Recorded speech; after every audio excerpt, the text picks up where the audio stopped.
this is Vicki from Grandma B's Junk Journal. Thanks for stopping by my channel. Today I wanted to share the good and the bad of my paper dyeing experience. I have been dyeing paper, just regular copy paper with coffee, for quite a while. I love to use them in my the collages that I make, or clusters I should say. But I was having a little bit of problem with the paper tearing because it was just regular copy paper. So I went ahead and ordered some heavy cardstock, white. I think it was 110 weight, and I probably wouldn't do that heavy of a paper again. But I wasn't for sure because I'm new to this little project here. So it copied real nice, or it dyed real nice, but it's pretty heavy. So I can see that I will probably be using a lot of these for like the front cover of signatures because it is so heavy and sturdy. Excuse me. So I just wanted to kind of go through some of them and share my experience, and maybe it will help you if you decide to dye papers. So I have some coffee dyed, and I have the blue here is from cabbage, purple cabbage. So I boiled purple cabbage and then used the juice from that, which was just water and the coloring from the cabbage, which is this beautiful blue. So I absolutely loved that, and I'm kind of excited to try some different kind of dyes from vegetables and fruits. But for now, so this is from the cabbage, and then the brown is from instant coffee. So I tried it a couple different ways because I had been watching some videos, and so I just want to kind of tell you what I did. First of all, I seen one video that they stacked the wet paper up on top of each other. So like I had a pan of the coffee, I dipped the paper in and put it down on like newspaper, and then I stacked them on top of each other, like maybe 6 high, dried them. I put them in front of my living room window where it got some sun. Now the top one was beautiful. It was like one of these, it was it just came out, so the design was so perfect. I absolutely loved it. But then underneath, not so much. I'll go through a couple of those. Now, since I have this one in my hand, this one, this is coffee, and then I sprayed some of this Distress ink on top.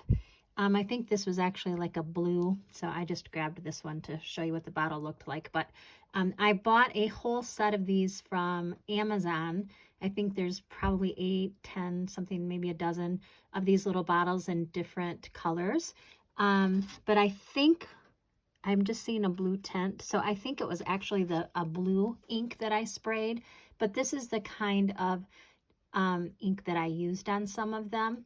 So this one, actually, I love the way that this turned out. You might be able to see just a little sparkle there. So that one turned out good, but the papers underneath it, well, not so much. So if you can see the color here, because I was just practicing with different colors just to see what they would look like. So you know, it didn't come out real like vivid and vibrant. This is one that I had stacked. It's okay for a junk journal, but it wasn't what I was hoping. This, I used 3 different stencils on top. Now I love the size of the stencils, and I'm going to show you the stencils I bought too. I love this size, but I wasn't really crazy about the square, you know. I like the design itself, but not the square. I don't know. This one came out pretty good, I thought. And then this one was, you know, this was stacked probably towards the bottom, so it didn't come out really vivid. I think Also, what I messed up was, so on this kind of big design, I used the large stencils. So I had bought 3 different kinds of stencils. This is like an 8 by 11 and a half, or 8.5 by 11 stencil. So it covered the whole page, which I loved, because if you look, this is how the design is supposed to be. It's supposed to come out really vivid. But it was my first batch, and I don't think I went over it really good to make that suction between the stencil and the paper. And so the coffee got underneath it, so it didn't, you know, come out really nice and vibrant. So that was a newbie mistake. But I mean, I think it'll be fine in a junk journal. And I mean, you could even like throw some colors on there or whatever. This one I absolutely loved. I scattered these out like this because I was thinking to put, you know, we could journal here, you could journal here, journal here, journal here. If you wanted to color the flowers, you could. But I just thought that would be a really cool page to put in a journal. This one, okay, not so happy with. So some of them turned out okay. Some of them, not really. I'll probably end up, you know, tearing them up for collages. This pile is the piles that I ended up stacking the wet papers on top of each other, waiting a couple of days. And these are kind of the blurry images that came out.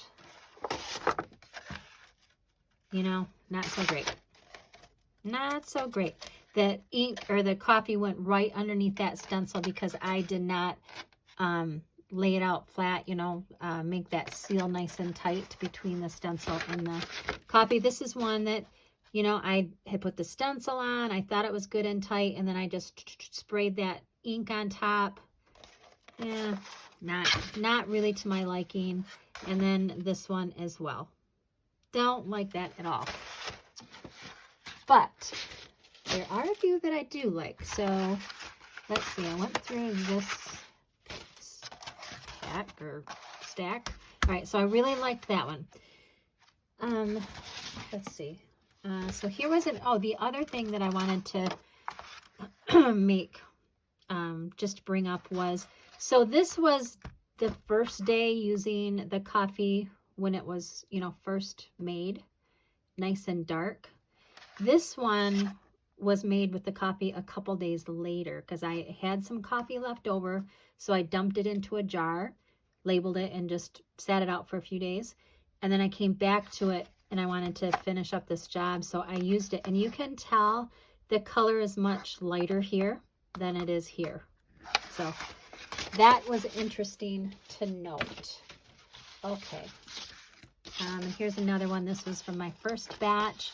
I mean, the stencil itself popped really nice, but, you know, I'm not a big fan of this big line square. So, maybe I need to just cut the paper down to size. That's probably like a 6 by 6 maybe, or 5 by, I don't know. But I probably will, when I use these stencils next, I will probably cut it to size. That way it won't show that line, that square line. Okay, so before I go on, I should have did this to begin with. So I had bought, before I started this process, I had bought 3 sizes of stencils from Amazon. The 8.5 by 11, there was quite a few of them. They're beautiful. And maybe 13. And these were all very reasonably priced. So there's the big size. Then there was the medium size. And this pack, there was quite a few also. And these are all kind of like doily shapes, because I had a picture in my head how I thought it would be. And it would be had I cut the paper down to this size. I think it would be great. So that I will do next time. And then I have these little ones. I think they're like 2 by 3. And also there was quite a few of these in the pack. And again, all 3 sets were very inexpensive at Amazon. I just typed in paper crafting stencils or something like that. So this was my second go at it. The color's more vibrant. I did not stack these. What I did was I dipped them into, so first of all, I cut my purple cabbage up in small chunks. I boiled it for a bit until I seen that the water was kind of bluish. I put it in a pan, and then I put like 6 pieces of paper in at a time, and I let them sit for about an hour. Now, I've seen some videos that they just like put paper in and dip it right back out, while other videos say they left it for 3 or 4 hours. One even said they left the paper overnight. I thought the paper might fall apart, so I didn't do that. I just left it. I just kind of timed myself an hour per batch, and I was very happy with the outcome. This I did only 1 layer. So from here on out, I will not stack the papers on top of each other, although the one video that I seen, she did it and every paper came out beautiful. I don't know what happened, but hers came out beautiful. Mine were not. So I do like the outcome of just 1 layer. So I dipped it and put it on some paper, like some old newspaper, and then I put an old sheet on my floor in my living room by the big window so the sun would come in and it would dry faster that way, because the faster it dries, the more vivid your image and colors are going to be, is what I was told, or what I seen. So that's what I did. I just laid a big sheet out on my living room floor, and I put a thick layer of newspapers, and then I went ahead and transferred my wet papers on there, and they did really dry quickly. So anyway, so this is just 1 layer, and this is what they turned out. So if I use it into a signature, I'm going to fold them in like this. Now this I did, if you look with the lighting, I don't know if you can see a little bit of shimmer maybe. So this is the blue ink spray. After I had, and this also I had learned from the first batch. When I laid the paper down, I put the stencil, and then I had gloves on, and I rubbed it really good. I rubbed the whole paper. Then I took my brush and I dipped it into the cabbage solution, and I just went over each one really good with an extra layer. And I think that's why the blue is a little bit darker here. And then for this particular paper, I just went around and sprayed some of the blue distress ink. So I really like this one. This was a 2nd day try with this color, and you can see this is whiter and this is darker. So I had stuck this cabbage water that was left. I put it in the refrigerator just overnight, and then the next day I did some more of the paper. So, and I soaked it for an hour. Both of them I soaked for an hour.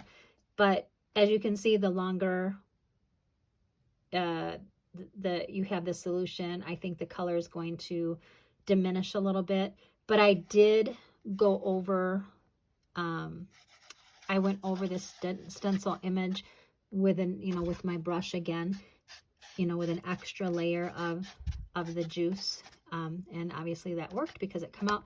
But also this was single layer, so when that sun hit, it dried much faster.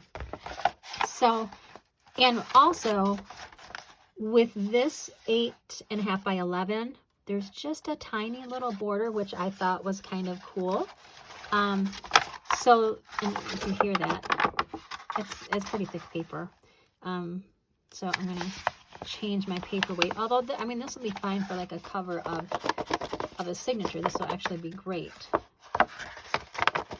So, I mean, this might even actually be good for, an outside of a cover of maybe even a journal itself. It's pretty thick.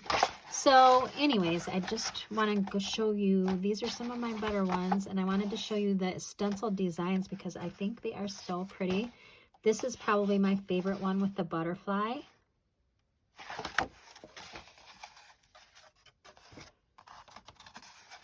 And this would probably be my next favorite. I really loved this.